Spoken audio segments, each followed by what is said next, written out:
Good evening Rashika, Lakshmi and all, Krishna.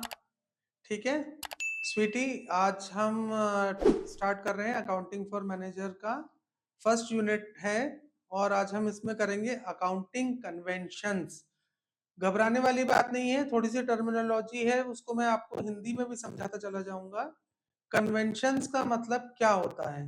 Conventions का मतलब अगर हमने पहले देखा था कि अकाउंटिंग, हम कौन सी अकाउंटिंग पढ़ रहे हैं बच्चों? अकाउंटिंग फॉर मैनेजर में हम पढ़ रहे हैं फाइनेंशियल अकाउंटिंग।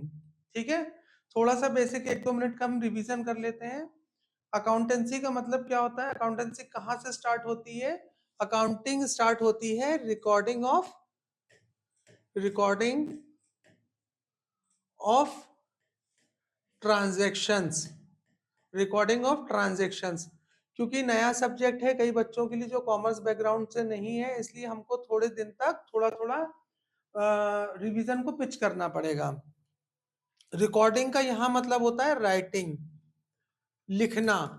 कहाँ लिखेंगे हम? बही खाते के अंदर हम इसको लिखेंगे। ठीक है, तो हमने क्या लिखा था कि थोड़ा सा हम रिवीजन कर रहे हैं recording of transactions. Transactions record करते समय हमें क्या ध्यान रखना है कि हम जो ट्रांजैक्शन रिकॉर्ड कर रहे हैं वो पर्टिकुलर डेट का है, उसमें जो हम अमाउंट एंटर कर रहे हैं वो अमाउंट हम सही एंटर कर रहे हैं। ठीक है,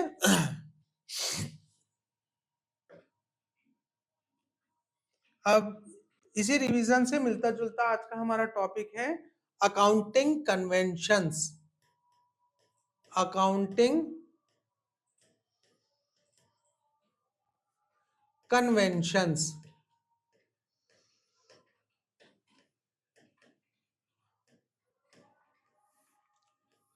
जैसे हिंदी होती है ना, हर शब्द का अपना उद्गम स्थान होता है, वैसे ही इंग्लिश में भी मिलता जुलता हर शब्द का अपना एक उद्गम होता है।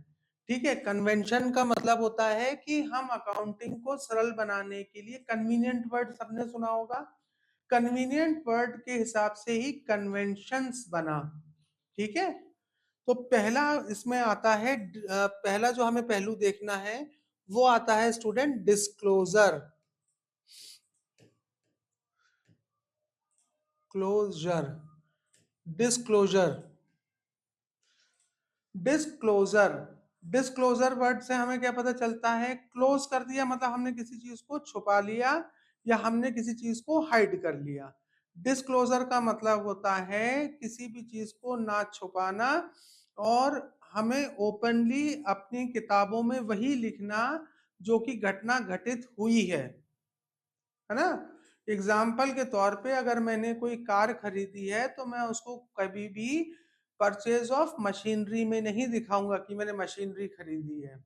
अगर मैंने स्वयं के खाते के लिए पैसा निकाला है तो मैं ड्राइंग्स लिखूंगा, उसको मैं परचेज में या क्लोजिंग स्टॉक में नहीं डालूंगा। तो डिस्क्लोजर का मतलब ये होता है कि जब हम अकाउंट्स बना रहे हैं, अकाउंट्स बनाते समय हमारी पिक्चर हमारे सामने क्लियर होना चाहिए। क्लियर है सबको ये पॉइंट? डिस्क्लोजर। देखो मैं फिर से कह रहा हूं, अगर वीडियो में आपको कोई भी चीज की परेशानी आ रही है, अगर आप नहीं समझ पा रहे तो कृपया करके आप अपने कमेंट के द्वारा मुझे अपना महत्वपूर्ण फीडबैक दे सकते हैं। सेकंड पॉइंट आता है बेटा मटेरियलिटी। मटेरियलिटी,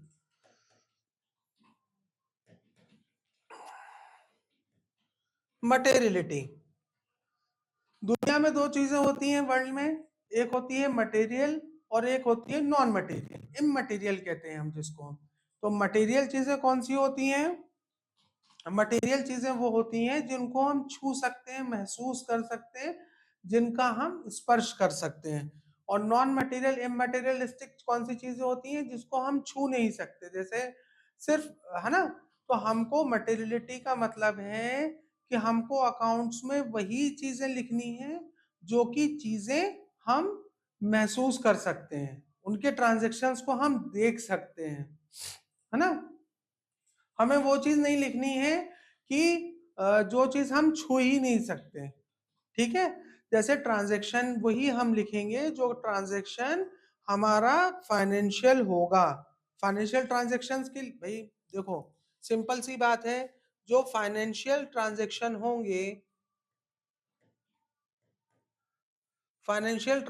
होंगे जिनको हम छू सकते हैं, वो मतलब जिनके पीछे ट्रांजैक्शन या लेन देन का प्रदान हुआ है, तो उसी को हम मेंटेन करेंगे। ठीक है, सिंपल है। थर्ड पॉइंट आता है आपका कंसिस्टेंसी।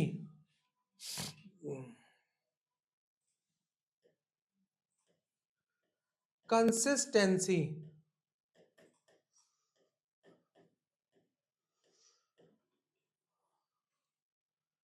कंसिस्टेंसी कंसिस्टेंसी कंसिस्टेंट होना। कंसिस्टेंट होने का मतलब क्या होता है कि लगातार में एक पर्टिकुलर प्रिंसिपल को, पर्टिकुलर रूल्स एंड रेगुलेशंस को फॉलो करता आ रहा हूं, और उसी कंसिस्टेंसी पे मैंने अपने बही खातों को मेंटेन करा है, तो वो मेरी कंसिस्टेंसी है। ठीक है, ये पॉइंट भी सिंपल है, आ गया सबको समझ में। ये कंसिस्टेंसी का मतलब है कि रेगुलर बेसिस पे पर्टिकुलर रूल्स और रेगुलेशंस को फॉलो करते हुए मैंने अपने बही खातों को, अपने अकाउंट्स को मैनेज किया है। फोर्थ पॉइंट आता है कंसिस्टेंसी के बाद कंजर्वेटिज्म। कंजर्वेटिज्म कंजर्वेटिज्म का मतलब क्या होता है? कंजर्वेशन, हम कहते हैं ना कंजर्वेटिव सोच है। कंजर्वेटिव सोच मतलब पुरानी सोच। ठीक है, तो कंजर्वेटिज्म का मतलब होता है, इसी से वर्ड कंजर्वेटिज्म बना। कंजर्वेटिज्म का मतलब होता है कि मैं इसमें अपने आप से कोई फॉर्मूला अप्लाई नहीं कर सकता, कि मैं ऐसे नहीं ऐसे ही अकाउंट्स को बनाऊंगा। ठीक है, तो जो ऑर्थोडॉक्स तरीके हैं, जो पुराने तरीके चले आ रहे हैं, जिनसे हमें, जो हम प्रिंसिपल्स को फॉलो करते चले आ रहे हैं अकाउंटेंसी में, आपको स्टूडेंट वही फॉर्मूलेस को अप्लाई करना है। ठीक है, एक बार एक रिवीजन कर लेते हैं इसका छोटा सा। सबसे पहले पॉइंट आता है डिस्क्लोजर। डिस्क्लोजर का मतलब है कि जितने भी ट्रांजैक्शंस हुए हैं, उन सब ट्रांजैक्शंस को आपको प्रॉपरली डिस्क्लोज करना है अपनी अकाउंटेंसी में। ठीक है, each and every transaction has to be recorded, और उस ट्रांजैक्शन को हमको डिस्क्लोज करना है अकाउंट्स के अंदर। सेकंड पॉइंट था मटेरियलिज्म, मटेरियलिटी, याद आया? मटेरियलिटी का मतलब क्या होता है? मटेरियलिज्म का, हमको वही सारे पॉइंट्स लिखने हैं जो कि फाइनेंशियल ट्रांजैक्शंस को कवर करते हो। सिंपल सा फंडा है कि फाइनेंशियल ट्रांजैक्शन होगा तो वो मतलब किसी ना किसी परचेज ऑफ गुड को, या सेल्स ऑफ गुड को, या वो गुड स्टॉक को, या फिर वो बिजनेस से रिलेटेड ही ट्रांजैक्शन हुआ होगा। थर्ड पॉइंट आता है कंसिस्टेंसी। अकाउंट्स में हमें वही पॉइंट्स लिखने हैं जो कि कंसिस्टेंटली हम जिनके हिसाब से अपने बही खाते को मेंटेन करते चले आ रहे हैं। ठीक है, हम रोज वेरिएबल तरीके से अपनी बुक्स को मेंटेन नहीं कर सकते, कंसिस्टेंट फॉर्म में ही हमको उसको मेंटेन करना है। कंजर्विज्म, कंजर्वेटिज्म का मतलब है कि जो पुरानी पुरानी टेक्निक से जो अकाउंट्स मेंटेन होते चले आ रहे हैं। ठीक है, अब आप बोलोगे कि सर आजकल तो टैली आ गया है, या मुनीम जी आ गया है, बहुत बड़े अच्छे अच्छे सॉफ्टवेयर्स आ गए हैं एआई के। ठीक है, पर उसमें स्टूडेंट्स जो डेबिट होता है वो डेबिट ही होगा, जो क्रेडिट होता है वो क्रेडिट ही होगा, रिसीवर और उसमें कोई चेंजेस नहीं होंगे। ठीक है,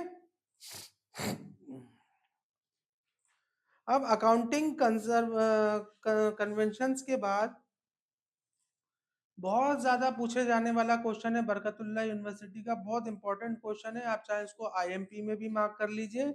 ये क्वेश्चन आता ही आता है 10 में से 7 या 8 बार, शायद ही कभी इसको छोड़ा जाता हो, या इसमें से किसी ना किसी एक ना एक बिंदु को या एक ना एक पहलू को पूछा ही जाता है। Accounting concepts and conventions. Accounting concepts, accounting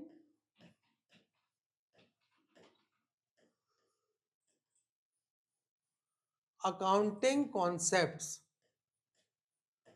अब कौन से कॉन्सेप्ट्स हैं जिसपे अकाउंट्स की दुनिया आधारित है? 8 कॉन्सेप्ट्स हैं जिन पे अकाउंट्स की दुनिया आधारित है। पहला आता है business entity concept. Business entity concept. Business entity concept, entity का मतलब क्या होता है? अस्तित्व। बिजनेस सब जानते ही हैं और कॉन्सेप्ट भी सबको पता ही है। तो बिजनेस का अस्तित्व क्या है? बिजनेस का अस्तित्व स्टूडेंट क्या है? बिजनेस का अस्तित्व ये है कि मैं बिजनेस चलाता हूं, पर मेरा बिजनेस का खाता अलग है ना? राइट? तो वो, और आजकल तो जीएसटी में गवर्नमेंट आपसे बोलती भी है और लिखवाती भी है कि किस खाते को आप ऑपरेट करते हो बिजनेस के अंदर। तो बिजनेस एंटिटी कॉन्सेप्ट ये बोलता है कि बिजनेस अलग चीज है और बिजनेस का ओनर अलग चीज है ना? दोनों एक अलग अलग चीजें हैं, विषय वस्तु दोनों का अलग अलग है। तो बिजनेस अलग है और बिजनेस की एंटिटी अलग है। व्यापार करने की बिजनेसमैन अलग है और व्यापार करने का अस्तित्व एक अलग वस्तु, विषय वस्तु है। Dual aspect concept. Dual aspect concept. Dual aspect concept क्या बताता है? डुअल एस्पेक्ट कॉन्सेप्ट जिसपे हमारा पूरा अकाउंटेंसी, पूरी अकाउंटिंग बेस्ड है कि हर डेबिट का अपना एक क्रेडिट होगा, रिसीवर होगा तो एक गिवर होगा, प्रॉफिट होगा तो लॉस होगा। ठीक है? तो सिंपल डुअल एस्पेक्ट कॉन्सेप्ट का मतलब है मॉडर्न कॉन्सेप्ट, मॉडर्न अकाउंटिंग में कि या अकाउंटिंग की बात हम कर लें तो अकाउंटेंसी जो है वो डुअल एस्पेक्ट के ऊपर चलती है। डेटर्स हैं तो क्रेडिटर्स भी हैं। Accounting period concept. Accounting period concept. Accounting period concept student क्या बोलता है? अकाउंटिंग पीरियड कॉन्सेप्ट ये बोलता है कि एक निर्धारित समय होना चाहिए जिसके अंदर हमने अकाउंटिंग की हो। नॉर्मली हमारा ईयर, फाइनेंशियल ईयर कब चालू होता है? 1 अप्रैल टू 31 मार्च। 1 अप्रैल टू 31 मार्च। ठीक है? अभी जो 1 अप्रैल 2026 आएगी, ये ओपनिंग होगी फाइनेंशियल ईयर की। और कौन सा ईयर एंड हो रहा होगा 31 मार्च को? 2025। ये कब खत्म होगा? 31 मार्च 2027। ठीक है? तो accounting period concept, accounting period concept ये कहता है कि अकाउंटिंग का एक पर्टिकुलर ईयर होना चाहिए, उस पर्टिकुलर ईयर के अंदर ही उन ट्रांजैक्शंस जो उस ईयर के अंदर आए हैं उस ईयर के अंदर उसको मेंशन करा जाना चाहिए। ठीक है? मान लीजिए कि मैं कोई बिल पे करने जा रहा हूं मई 2026, तो वो कब आएगा? फाइनेंशियल ईयर उसका कौन सा हो जाएगा? 1 अप्रैल 2026 से 2027 31 मार्च। ठीक है? Accounting period concept. चौथा आता है student going concern, going concern concept. Going concern concept, going concern concept क्या कहता है? गोइंग कंसर्न कॉन्सेप्ट ये कहता है, देखो बिजनेस की जो विचारधारा है वो क्या बोलती है कि जब मैं अपना बिजनेस बंद करूंगा तब मुझे पता चलेगा कि मैंने उस बिजनेस के अंदर कितना प्रॉफिट लिया या उसके अंदर अपना कितना लॉस किया। राइट। तो गोइंग कंसर्न कॉन्सेप्ट ये बोलता है कि कोई भी बिजनेस बंद करने के लिए नहीं किया जाता, इसीलिए हमने अकाउंटिंग पीरियड कॉन्सेप्ट लेकर आए, जिससे हमें पता चला कि आपने जैसे बिजनेस स्टार्ट करोगे तो उसको बंद करने के लिए थोड़ी बिजनेस स्टार्ट करोगे। तो गोइंग कंसर्न कॉन्सेप्ट क्या बोलता है, business is a going concept activity. ठीक है। नेक्स्ट आता है मनी मेजरमेंट कॉन्सेप्ट। फिफ्थ आता है मनी मेजरमेंट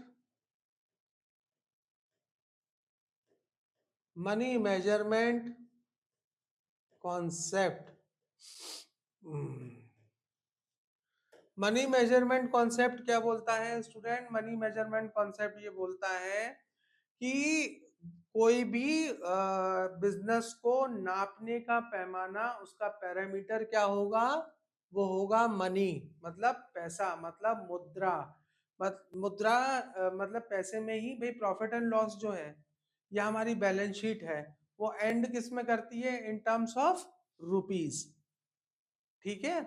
तो जब वो रुपीज में एंड करती है तो हमारी जो बिजनेस फाइनेंशियल कंडीशन है उसमें मनी ही मेजरमेंट का कॉन्सेप्ट होगा, है ना।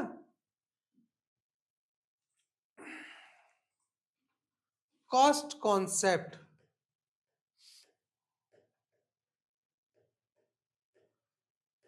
कॉस्ट कॉन्सेप्ट क्या है कि the basic principle of cost concept is the asset should be recorded in a accounting book on the same price which has been purchased। इसका मतलब ये है कि कॉस्ट कॉन्सेप्ट ये बोलता है कि हमेशा जिस कॉस्ट के ऊपर हमने कोई सामान खरीदा है उस सामान का ही मूल्य हमको लिखना है। ठीक है। कई लोग क्या करते हैं, ये हम आगे की क्लासेस में देखेंगे, अपने प्रॉफिट्स को छुपाते हैं। प्रॉफिट्स को छुपाने का मतलब क्या है, देखो मैं सिंपल छोटा सा एक एग्जांपल लेता हूं। मान लो ये डिजिटल बोर्ड मैंने लिया है 1 लाख। ठीक है। इस डिजिटल बोर्ड की कीमत अगर मैं लिख दूं 2.5 लाख, तो क्या होगा, मैंने 1.5 लाख रुपीस हाइड कर लिए। तो खर्चा है तो मैं किस साइड लिखूंगा, इसको डेबिट साइड लिखूंगा। तो मेरा ऑटोमेटिकली प्रॉफिट जो है वो प्रॉफिट अपने आप से कम हो जाएगा। तो कॉस्ट कॉन्सेप्ट क्या कहता है, कॉस्ट कॉन्सेप्ट ये कहता है कि जहां पर जितना मूल्य खर्च किया गया हो उसी मूल्य पर हमको चीजों को लिखना चाहिए। आप समानता जब देखोगे, जब आप जॉब करोगे तो आप अपने अकाउंट्स डिपार्टमेंट में देखोगे ये सारी चीजें मिसमैच की जाती हैं, है ना। तो हमको मिसमैच नहीं करना है।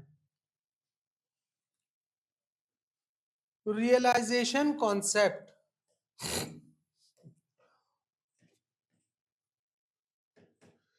Realisation concept.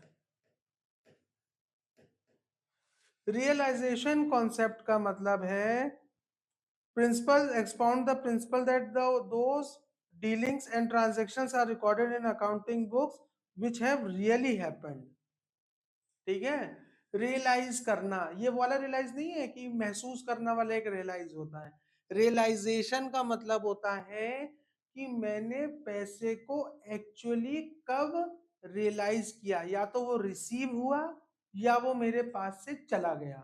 जैसे मैंने आपसे क्या बोला था कि मुझे कोई बिल जो है वो मई 2026 में पे करना है, तो मैं उसकी एंट्री कब करूंगा, अभी 1 अप्रैल में जो फाइनेंशियल ईयर आएगा, अगर मैं उसकी एंट्री कर देता हूं 31 मार्च से पहले 2026 के, तो पूरी अकाउंटिंग गड़बड़ा जाएगी, है ना। मैं ये कह रहा हूं कि प्रैक्टिकली जब आप करोगे जॉब तब आप देखोगे ये चीजें होती हैं, तो पर उसके रेक्टिफिकेशन भी होते हैं, उसके एडजस्टमेंट्स भी होते हैं, उसकी एडजस्टमेंट एंट्रीज भी होती हैं। पर हमें बुकिश नॉलेज में क्या लिखना है, रियलाइजेशन कॉन्सेप्ट के अंदर कि कोई भी खर्चा या कोई भी आय जिस वित्तीय वर्ष में हुई है उसी वित्तीय वर्ष के अंदर हमको उसको मेंटेन करना है। Matching of cost and revenue concept, matching of cost and revenue concept,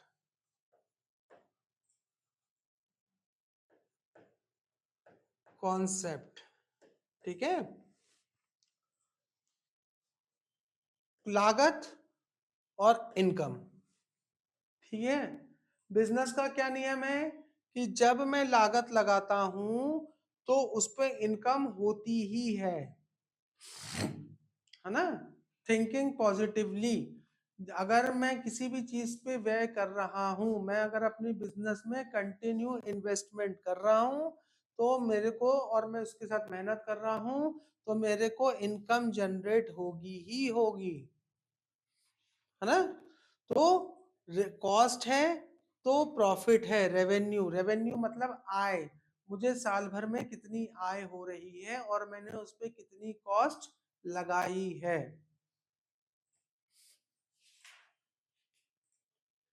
अब इसी में आता है एक लास्ट है verifiable objective evidence concept, ninth है, सॉरी 8 नहीं 9 है। वेरीफाइड,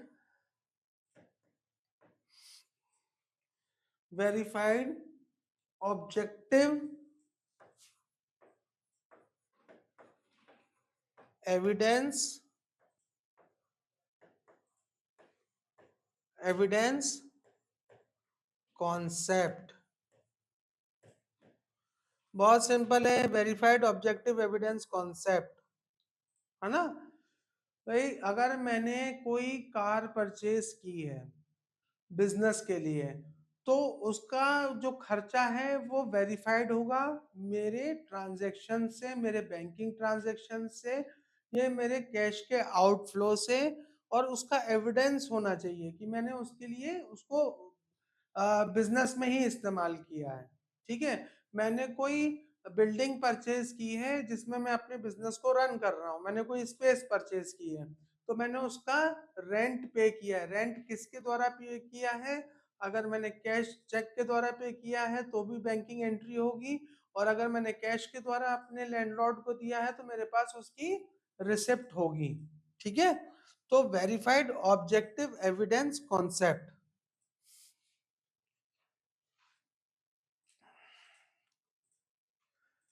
रिवाइज कर लेते हैं। सबसे पहला पॉइंट क्या था? Business entity concept. Business entity concept अपने आप में क्या कहता है कि बिजनेसमैन और बिजनेस, उसका बिजनेस, दोनों एक अलग अलग चीजें हैं, ठीक है। स्वामी और स्वामित्व दोनों अलग अलग चीजें होती हैं। बिजनेस एंटिटी कॉन्सेप्ट डुअल, जैसे हम जब जर्नल एंट्रीज करेंगे तो सबसे पहली एंट्री क्या आती है? Cash to capital, cash account debit to capital account. उसमें यह मतलब नहीं आता कि रमेश की कैपिटल लगी बिजनेस के अंदर तो Ramesh account debit to capital account entry नहीं आती है, होती नहीं है ये एंट्री, ठीक है। दूसरा पॉइंट आता है dual aspect concept. Dual aspect concept क्या कहता है कि डेबिटर डेटर होगा तो क्रेडिटर होगा, डेबिट है तो क्रेडिट होगा, प्रॉफिट है तो लॉस होगा, इनकम है तो एक्सपेंडिचर होगा। तीसरा पॉइंट आता है accounting period concept. Accounting period concept student क्या कहता है कि हर अकाउंटेंसी का अपना एक निर्धारित समय होना चाहिए कि मैंने अकाउंटिंग कब करी और उस अकाउंटिंग पीरियड में मेरा कितना प्रॉफिट एंड लॉस निकला, मेरी बैलेंस शीट क्या है। तो अकाउंटिंग पीरियड कॉन्सेप्ट। चौथा आता है going concern concept. Going concern concept क्या बोलता है कि हम कोई भी बिजनेस बंद करने के लिए नहीं करते हैं अनलेस एंड अनटिल कोई मिसहैपनिंग ना हो जाए।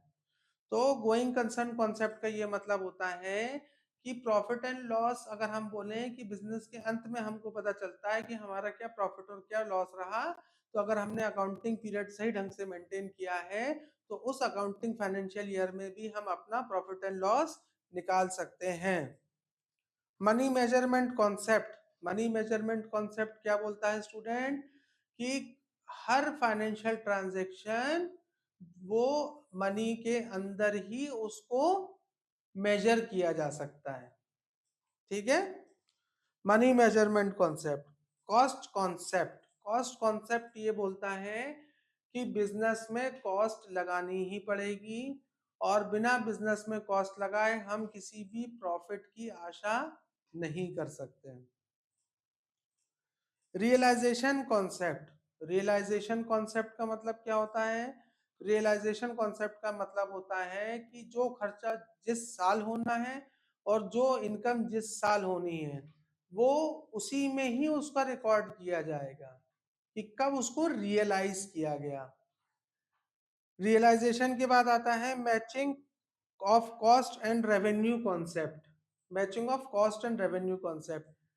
भाई पूरी अकाउंटेंसी में हम क्या कर रहे हैं, कॉस्ट को मिला रहे हैं किसके साथ, रेवेन्यू के साथ, कि हमने इतनी कैपिटल लगाई थी, इतनी कैपिटल में से हमारे ये खर्चे हुए और रेवेन्यू हमारा इतना बचा।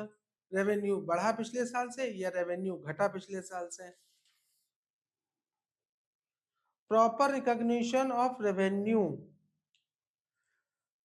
इसका एक पार्ट ही है इसी में, प्रॉपर रिकॉग्निशन ऑफ रेवेन्यू का जो पार्ट है वो प्रॉपर रिकॉग्निशन ऑफ रेवेन्यू क्या बोलता है कि रिकॉग्नाइज करना कि हमको रेवेन्यू मिला है, ठीक है।